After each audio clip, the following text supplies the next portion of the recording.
Hey friends, if numlock keeps on switching off every time you reboot your system, then please watch this video. I will guide you through the resolutions.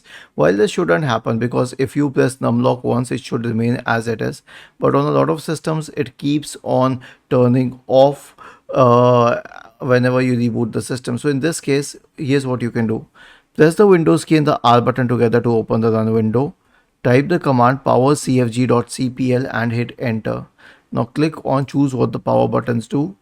Click on change settings that are currently unavailable and then turn off the switch for turn on fast startup. This should be unchecked and click on save changes. The next solution is to use a certain script. Now I have mentioned the script in the description section of the video.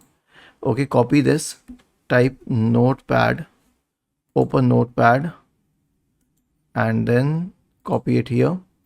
Now name this script as save as and let's say that name the script as enable numlock.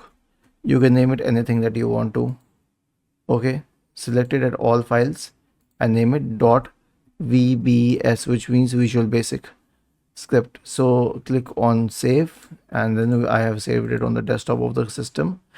All I need to do is run the script. Okay. Was this helpful? If yes, then please subscribe to the channel, and if not, then let us know in the comment section of the video on how we could help you further. Thank you for watching this video and have a nice day.